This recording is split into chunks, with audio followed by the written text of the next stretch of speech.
ಶಕ್ತಿ ಯೋಜನೆಯಿಂದಾಗಿ ಸಾಲ ಸಂಕಷ್ಟ. ಪತ್ನಿ ಮಗನನ್ನ ಕೊಂದು ತಾನು ಆತ್ಮಹತ್ಯೆ ಮಾಡಿಕೊಂಡ ಪತಿರಾಯ. ಕಾಡುಗೋಡಿಯಲ್ಲಿ ಬಾಲಕಿ ಅನುಮಾನಾಸ್ಪದ ಸಾವು. ಪ್ರಕರಣಕ್ಕೆ ಬಿಗ್ ಟ್ವಿಸ್ಟ್ ಸಿಕ್ಕಿದೆ. ಸುಟ್ಟ ಸ್ಥಿತಿಯಲ್ಲಿ ಅಪರಿಚಿತ ಮಹಿಳೆ ಶವ ಪತ್ತೆ. ಅತ್ಯಾಚಾರ ಮಾಡಿ ಕೊಲೆಗೈದಿರೋ ಶಂಕೆ. ಮಂಗಳೂರಲ್ಲಿ ಖ್ಯಾತ ಉದ್ಯಮಿಗೆ ಹನಿ ಟ್ರಾಪ್ ಶಾಕ್. ಬಿಟ್ಕಾಯಿನ್ ಹಗರಣ ನಲ್ಪಾಡ್ ವಿರುದ್ಧ ಚಾರ್ಜ್ ಶೀಟ್ ಸಲ್ಲಿಕೆ. ಆವಲಹಳ್ಳಿ ಬಳಿ ಜಿಲೆಟಿನ್ ಸ್ಫೋಟಕಗಳು ಪತ್ತೆ. ಮತ್ತಷ್ಟು ಸುದ್ದಿಗಳನ್ನು ನೋಡೋಣ ಇವತ್ತಿನ ಕರ್ನಾಟಕ ಟಾಪ್ 20ಯಲ್ಲಿ. ಬೆಂಗಳೂರಿನ ಕಾಡುಗೋಡಿಯಲ್ಲಿ 6 ವರ್ಷದ ಬಾಲಕಿ ವೆನಿಲಾ ಅನುಮಾನಾಸ್ಪದ ಸಾವು ಪ್ರಕರಣದಲ್ಲಿ ಬಿಗ್ ಟ್ವಿಸ್ಟ್ ಸಿಕ್ಕಿದೆ. ಹೆತ್ತ ಅಮ್ಮನ ಮುಂದೆನೇ ಬಾಲಕಿಯನ್ನ ಕ್ರೂರವಾಗಿ ಕೊಲ್ಲಲಾಗಿದೆ. ಪ್ರಿಯಕರ ಮೋಹನ್ ಬಾಲಕಿಯ ಹೊಟ್ಟೆಗೆ ಒದ್ದು ಪೈಶಾಚಿಕ ಕೃತ್ಯ ಮೆರೆದಿದ್ದಾನೆ. ಪ್ರಿಯಾಂಕಾ ಮತ್ತು ಮೋಹನ್ ಇತ್ತೀಚೆಗಷ್ಟೇ ಕಾಶಿಯಲ್ಲಿ ಮದುವೆ ಆಗಿದ್ರು. IVF ಮೂಲಕ ಮಗು ಮಾಡಿಕೊಳ್ಳೋ ನಿರ್ಧಾರಕ್ಕೆ ಬಂದಿದ್ರು. ಪ್ರಿಯಾಂಕಾ ಜೊತೆಗಿದ್ದ ವೆನಿಲಾಳನ್ನ ಕೊಲೆ ಮಾಡೋದಕ್ಕೆ ಪ್ರಿಯಕರ ಮೋಹನ್ ಸೂಚಿಸಿದ್ದ. ಆದರೆ ಪ್ರಿಯಾಂಕಾ ತಾನೇ ಹೆತ್ತ ಮಗುವನ್ನ ಕೊಲೆ ಮಾಡಲ್ಲ ಅಂದಿದ್ಲು. ಹೀಗಾಗಿ ಕಾರಲ್ಲಿ ಮಗುವಿನ ಹೊಟ್ಟೆಗೆ ಒದ್ದು ಹಿಂಸೆ ಕೊಟ್ಟು ಕೊಲೆ ಮಾಡಿದ್ದಾಗಿ ಪ್ರಿಯಕರ ಮೋಹನ್ ಪೊಲೀಸರ ಮುಂದೆ ತಪ್ಪೊಪ್ಪಿಕೊಂಡಿದ್ದಾನೆ. ಬಳಿಕ ಐಸ್ ಕ್ರೀಮ್ ತಿನ್ನಿಸಿ ಮಲಗಿಸಿದ್ವಿ, ಬೆಳಗ್ಗೆ ಹೊತ್ತಿಗೆ ಸಾವನ್ನಪ್ಪಿದೆ ಅಂತ ಪ್ರಿಯಾಂಕಾ ನಾಟಕ ಮಾಡಿದ್ದಾಳೆ. ನನ್ನ ಮಗಳನ್ನ ಕೊಂದ ತಪ್ಪಿತಸ್ಥರಿಗೆ ಶಿಕ್ಷೆ ಆಗಬೇಕು ಅಂತ ವೆನಿಲಾ ತಂದೆ ಪ್ರವೀಣ್ ಆಕ್ರೋಶ ವ್ಯಕ್ತಪಡಿಸಿದ್ದಾರೆ. ಕಾಶಿಗೆ ಹೋಗ್ಬಿಟ್ಟು ಮದುವೆ ಆಗಿ ಹಳೆ ತಾಳಿ ನೆತ್ತಿ ಗಂಗಾ ನದಿಗೆ ಎಸ್ತು ಹೊಸ ತಾಳಿ ಕಟ್ಕೊಂಡು ಫುಲ್ ಫಿಸಿಕಲ್ ಆಗ್ಬಿಟ್ಟು ನಾವು ಬಂದಾಗೈತೆ. ಇನ್ಮೇಲೆ ನನ್ನ ಹೆಂಡತಿ ಅನ್ನೋ ಶುರು ಮಾಡಿದ್ದ ಅವ್ನು ಮೋಹನ್ ಆ ಟೈಮಲ್ಲಿ. ಹಾಗೆ ಹೀಗೆ ಅಂತ ಒಂದ್ ಸ್ವಲ್ಪ ಬೆದರ್ಸಿದಾನೆ ಫೋನಲ್ಲಿ. ಇದು ಏನೇ ಇದ್ರು ತನಿಖೆ ಪ್ರಾಂಪ್ಟ್ ಆಗಿ ಇಂಪಾರ್ಷಿಯಲ್ ಆಗಿ ನಡೆದ್ರೇನೆ ಇದ್ರದ್ದು ಏನು ಆನ್ಸರ್ಸ್ ಅನ್ನೋದು ಗೊತ್ತಾಗೋದು ಸರ್ ನಮಗೆ. ಅವಳ ಲೈಫ್ ಚಾಯ್ಸಸ್ ಅವಳೇನೋ ಮಾಡಕ್ ಹೋದ್ಲು, ಈ ತರ ಅನಾಹುತಗಳಾಯ್ತು. ಅವನು ಮದುವೆ ಆಗಿ ಮೂರ್ ಮಕ್ಳಿದ್ರು ಅವನು ಈ ತರ ಒಂದು ಚಾಯ್ಸ್ ಲೈಫಲ್ಲಿ ಚಾಯ್ಸ್ ಮಾಡಿದ್ರೆ ದಟ್ ಈಸ್ ಹಿಸ್ ಚಾಯ್ಸ್. ಅದು ಮಾಡಿರೋದೇನು ಈ ನನ್ನ ಮಗುಗೆ ಯಾಕೆ ಮಧ್ಯದಲ್ಲಿ ತಂದಿರೋದು? ಮನುಷ್ಯರ ಸರ್ ಇವರೆಲ್ಲರೂ. ಇವರು ಮಾನವೀಯತೆ ಅನ್ನೋದು ಇಲ್ಲ, ಒಂದು ಪಾಪ ಪ್ರಜ್ಞೆ ಅನ್ನೋದಿಲ್ಲ. ಪಾಪು ತೀರ್ಕೊಂಡೋದು ಅಲ್ಲಿ ಇಲ್ಲಿ ಅಲಿಕೊಂತ ಓಡಾಡ್ಕೊಂಡಿದ್ದಾರೆ. ಎಂತ ಕೆಟ್ಟ ಮನಸ್ಥಿತಿ ಸರ್ ಈ ಜನರದು. ಕೊಪ್ಪಳ ಜಿಲ್ಲೆಯಲ್ಲಿ ಸುಟ್ಟ ಸ್ಥಿತಿಯಲ್ಲಿ ಅಪರಿಚಿತ ಮಹಿಳೆ ಶವ ಪತ್ತೆಯಾಗಿದೆ. ಕೊಪ್ಪಳ ಜಿಲ್ಲೆಯ ಕನಕಗಿರಿ ಪಟ್ಟಣದ 5ನೇ ವಾರ್ಡ್ನಲ್ಲಿರುವ ಸಂಗಪ್ಪ ಎಂಬುವರ 3ನೇ ಮಹಡಿಯಲ್ಲಿ ಮಹಿಳೆಯ ಶವ ಪತ್ತೆಯಾಗಿದೆ. ಆರೋಪಿಗಳು ಮಹಿಳೆಯನ್ನ ಅತ್ಯಾಚಾರ ಮಾಡಿ ಕೊಲೆಗೈದಿರು, ಸುಟ್ಟು ಹಾಕಿರು ಶಂಕೆ ವ್ಯಕ್ತವಾಗಿದೆ. ಆ ಮನೆಗೆ ಮಹಿಳೆ ಹೇಗೆ ಬಂದ್ಲು ಅನ್ನೋದೇ ಅನುಮಾನ ಮೂಡಿದೆ. ಘಟನಾ ಸ್ಥಳಕ್ಕೆ ಕನಕಗಿರಿ ಪೊಲೀಸರು ಭೇಟಿ ನೀಡಿ ಪರಿಶೀಲನೆ ನಡೆಸಿದ್ದಾರೆ. ಅತ್ಯಾಚಾರ ಮಾಡಿ ಕೊಲೆ ಮಾಡಿದ ಬಳಿಕ ಸುಟ್ಟು ಹಾಕಿರುವ ಶಂಕೆಯನ್ನ ಪೊಲೀಸರು ವ್ಯಕ್ತಪಡಿಸಿದ್ದಾರೆ. ಮನೆಯ ಸುತ್ತಮುತ್ತಲೂ ಪೊಲೀಸರು ಸಿಸಿಟಿವಿ ಪರಿಶೀಲನೆ ನಡೆಸುತ್ತಿದ್ದಾರೆ. ಸುಮಾರು ರಾತ್ರಿ 10:30ರಿಂದ 11 ಗಂಟೆಗೆ ಒಂದು ಬೆಂಕಿ ಹತ್ತಿರೋದು ಕಾಣಿಸ್ಕೊಡುತ್ತೆ. ಅವರು ಇಮಿಡಿಯೇಟ್ ಪೊಲೀಸಿಗೆ ಇನ್ಫಾರ್ಮ್ ಮಾಡ್ತಾರೆ. ನಾವು ನಮ್ಮ ಲೋಕಲ್ ಪೊಲೀಸರು ಕೂಡ ಇಮಿಡಿಯೇಟ್ ಹೋಗಿ ನೋಡ್ತಾರೆ. ಒಂದು ಅಪರಿಚಿತ ಮಹಿಳೆಯದು ಬರ್ನ್ಡ್ ಬಾಡಿ, ಸುಮಾರು ಅಂದಾಜು ಒಂದು 25ರಿಂದ 30 ವಯಸ್ಸಿನ ಮಹಿಳೆಯದು ಬರ್ನ್ಟ್ ಡೆಡ್ ಬಾಡಿ ಅಲ್ಲಿ ಒಂದು ರೂಮಿಲ್ಲ 3ನೇ ಅಂತಸ್ತಿನ ಒಂದು ರೂಮಲ್ಲಿ ಸುಟ್ಟಿರೋದು ಸಿಗುತ್ತೆ ನಮಗೆ. ಸೊ ಆ ಪ್ರಯುಕ್ತ ಅವ್ರ ಕಡೆಯಿಂದನೇ ಸಂಗನಗೌಡ ಅಂತ ಅವ್ರು ಕೊಟ್ಟಂಥ ಪ್ರಕರಣ ಮೇಲೆಗೆ ಒಂದು ಮರ್ಡರ್ ಕೇಸನ್ನು ನಾವು ರಿಜಿಸ್ಟರ್ ಮಾಡ್ಕೊಂಡಿದ್ದೀವಿ. ಸದ್ಯದಲ್ಲಿ ಅವ್ರದ್ದು ಇನ್ನೂ ನಮಗೆ ಯಾರು ಅಂತ ಗೊತ್ತಾಗಿಲ್ಲ. ಹುಟ್ಟುಹಬ್ಬದ ಪಾರ್ಟಿಗೆ ಅಂತ ಕರೆದು ಯುವಕನನ್ನ ಭೀಕರವಾಗಿ ಕೊಲೆ ಮಾಡಲಾಗಿದೆ. ಬಳ್ಳಾರಿ ಜಿಲ್ಲೆಯ ಮೋಕಾ ಬಳಿಯ ಕಾಲುವೆ ಬಳಿ ಘಟನೆ ಆಗಿದೆ. ಬಲ್ಲನಗುಡ್ಡ ಗ್ರಾಮದ ಬಸನಗೌಡ 24 ವರ್ಷದ ವ್ಯಕ್ತಿ ಮೃತ ಯುವಕ. ಬಸನಗೌಡನ ಕುತ್ತಿಗೆಗೆ ಹಗ್ಗದಿಂದ ಬಿಗಿದು ಆರೋಪಿಗಳು ಕೊಲೆ ಮಾಡಿದ್ದಾರೆ. ಜೂನ್ 7ನೇ ತಾರೀಕು ಬಸನಗೌಡ ಸ್ನೇಹಿತನೊಬ್ಬನ ಬರ್ತ್ಡೇ ಪಾರ್ಟಿಗಾಗಿ ಮೋಕಾ ಕಾಲುವೆ ಬಳಿ ಹೋಗಿದ್ರು ಎನ್ನಲಾಗಿದೆ. ಇದೇ ವೇಳೆ ಹಗ್ಗದಿಂದ ಕುತ್ತಿಗೆಗೆ ಬಿಗಿದು ಕೊಲೆ ಮಾಡಿರುವ ಆರೋಪಿಗಳು ಸಾಕ್ಷಿ ನಾಶಕ್ಕೆ ಮೃತದೇಹವನ್ನ ಸುಟ್ಟು ಹಾಕೋಕೆ ಯತ್ನಿಸಿದ್ದಾರೆ. ಒಂದಿನ ಕಳೆದರೂ ಬಸನಗೌಡ ಮನೆಗೆ ಇದ್ದಾಗ ಪೋಷಕರು ಎಲ್ಲಾ ಕಡೆ ಹುಡುಕಿದಾಗ ಪ್ರಕರಣ ಬೆಳಕಿಗೆ ಬಂದಿದೆ. ಸದ್ಯ ಮೋಕಾ ಪೊಲೀಸ್ ಠಾಣೆಯಲ್ಲಿ ಕೊಲೆ ಪ್ರಕರಣ ದಾಖಲಾಗಿದ್ದು ಆರೋಪಿಗಳ ಪತ್ತೆಗೆ ಪೊಲೀಸರು ಬಲೆ ಬೀಸಿದ್ದಾರೆ. ಮಂಗಳೂರಿನ ಖ್ಯಾತ ಉದ್ಯಮಿಗೆ ಕಾಂಗ್ರೆಸ್ ಯುವ ಮುಖಂಡ ಹನಿ ಟ್ರ್ಯಾಪ್ ಮಾಡಿ ಕೋಟಿ ಹಣ ದೋಚಿರುವ ಮಾಹಿತಿ ಹೊರಬಿದ್ದಿದೆ. 2024ರಲ್ಲಿ ಮಂಗಳೂರಿನ ಖ್ಯಾತ ಉದ್ಯಮಿಗೆ ಹನಿ ಟ್ರ್ಯಾಪ್ ಕೆಡ್ಡ ತೋಡಿದ್ದ ಜಿತೇಶ್ ಉದ್ಯಮಿಯ ಅಶ್ಲೀಲ ಫೋಟೋ ವಿಡಿಯೋ ಇಟ್ಕೊಂಡು ಪತ್ನಿಗೆ ತೋರಿಸುವುದಾಗಿ 35 ಲಕ್ಷಕ್ಕೆ ಬೇಡಿಕೆ ಇಟ್ಟಿದ್ದ. ಮರ್ಯಾದೆಗೆ ಹೆದರಿ ಚೆಕ್ ಮೂಲಕ ಜಿತೇಶ್ಗೆ ಉದ್ಯಮಿ ಹಣ ಕೊಟ್ಟಿದ್ರಂತೆ.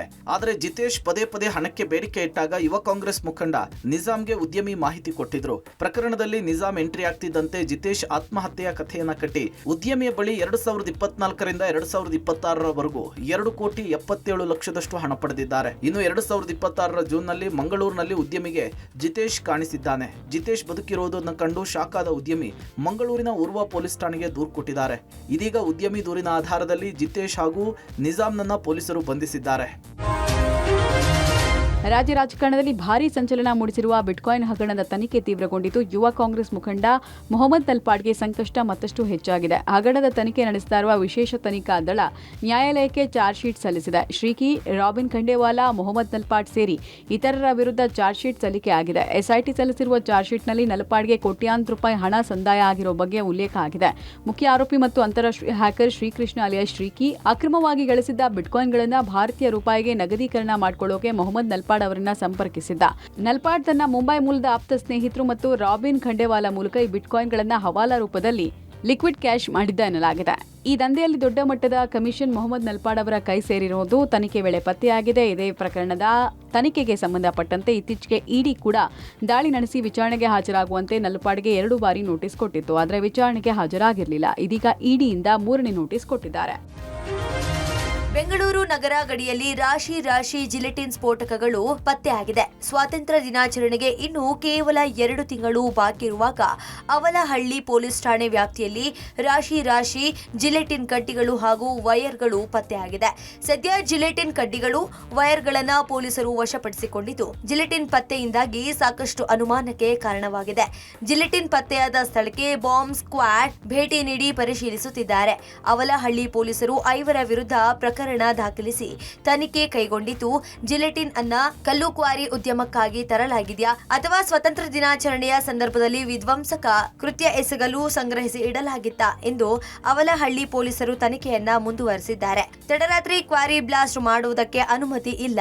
ಬ್ಲಾಸ್ಟ್ ಮಾಡುವುದಕ್ಕೆ ಅನುಮತಿ ಪಡೆದಿರುವ ಬಗ್ಗೆ ಮಾಲೀಕರು ದಾಖಲೆಗಳು ಕೊಟ್ಟಿದ್ದಾರೆ. ಕ್ವಾರಿ ಮಾಲೀಕರಿಗೆ ನೋಟಿಸ್ ಕೊಡಲಾಗಿದೆ ಎಂದು white field DCP ಸೈದುಲು Adavath public ಟಿವಿಗೆ ಸ್ಪಷ್ಟನೆ ಕೊಟ್ಟಿದ್ದಾರೆ. ಕುಮಾರಸ್ವಾಮಿ 2 ಬಾರಿ ಸಿಎಂ ಆಗಿ ಏನು ಹರಿದಿದ್ದಾರೆ ಎಂದಿದ್ದಾರೆ. ಅವರಿಗೆ ನಾನೇನು ಸಲಹೆ ಕೊಡಲಿ ಅಂತ ಕೇಂದ್ರ ಸಚಿವ ಕುಮಾರಸ್ವಾಮಿ ಸಿಎಂ ಡಿಕೆ ಶಿವಕುಮಾರ್ ವಾಗ್ದಾಳಿ ನಡೆಸಿದ್ದಾರೆ. ಡಿಕೆ ಶಿವಕುಮಾರ್ ರಾಜ್ಯದ ಸಿಎಂ ಆಗಿ ಅಧಿಕಾರ ಸ್ವೀಕಾರ ಮಾಡಿದ ಬಳಿಕ ಮಾಜಿ ಸಿಎಂಗಳನ್ನ ಡಿಕೆ ಶಿವಕುಮಾರ್ ಭೇಟಿ ಮಾಡಿ ಮಾತುಕತೆ ನಡೆಸಿದ್ದಾರೆ.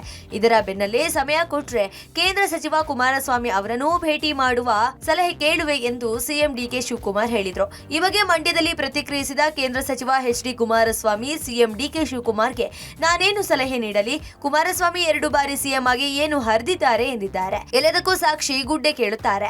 ನಾನೇನು ಹರಿದಿಲ್ಲ, ನನ್ನತ್ರ ಏನು ಸಲಹೆ ಕೇಳ್ತಾರೆ ಎಂದು ಪ್ರಶ್ನಿಸಿದ್ದಾರೆ. ಅತಿ ವಿನಯಂ ಧೂರ್ತ ಲಕ್ಷಣಂ. ನಾನು ಸಿಎಂ ಆಗುವುದಕ್ಕಿಂತ ಹೆಚ್ಚಾಗಿ ಜನಾನ ಉಳಿಸಬೇಕಿದೆ ಎಂದಿದ್ದಾರೆ. ನಾನು ಏನ್ ಸಲಹೆ ಕೊಡ್ಲಿ? ಕುಮಾರಸ್ವಾಮಿ 2 ಬಾರಿ ಮುಖ್ಯಮಂತ್ರಿಯಾಗಿ ಏನ್ ಕಿತ್ತಾಕಿದ್ದಾರೆ ಅಂತ, ಏನ್ ಹರಿದವ್ರೆ ಅಂತ, 2 ಬಾರಿ ಮುಖ್ಯಮಂತ್ರಿಯಾಗಿ ಹೊರದಿರೋದು ಏನು ಅಂತ ಅಂದ್ರು. ಯಾಕೆಂದ್ರೆ ಎಲ್ಲದಕ್ಕೂ ಸಾಕ್ಷಿ ಗುಡ್ಡೆ ಕೇಳ್ತಾರೆ.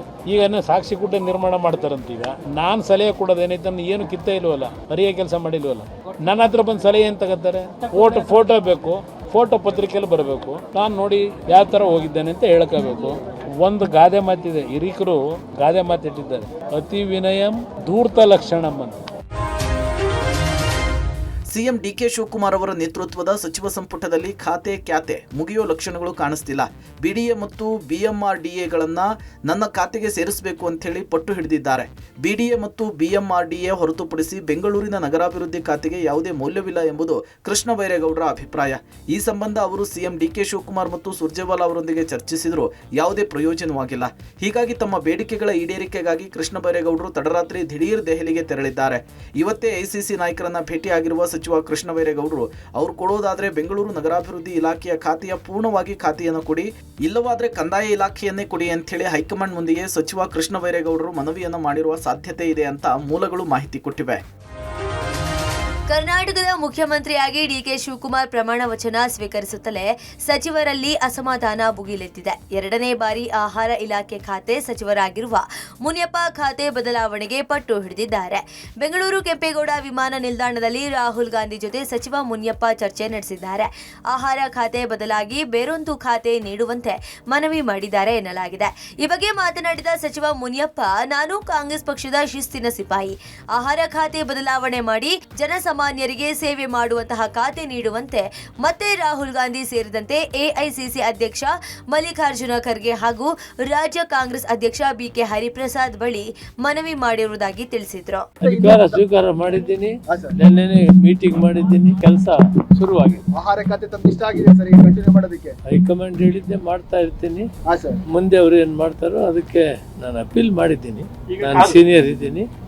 ನನಗೆ ಒಂದು ಬಡವರಿಗೆ ಕೆಲಸ ಮಾಡಿ ಕೊಡಬೇಕು ಅಂತ ಹೇಳಿದ್ದೀನಿ. ರಾಹುಲ್ ಗಾಂಧಿಗೆ ಹೇಳಿದ್ದೀನಿ, AICC ಅಧ್ಯಕ್ಷರಿಗೆ ಹೇಳಿದ್ದೀನಿ ಮತ್ತು ನಮ್ಮ ಮುಖ್ಯಮಂತ್ರಿಗಳಿಗೆ ಹೇಳಿದ್ದೀನಿ, ಹರಿಪ್ರಸಾದ್ ಅವ್ರಿಗೂ ಹೇಳಿದ್ದೀನಿ.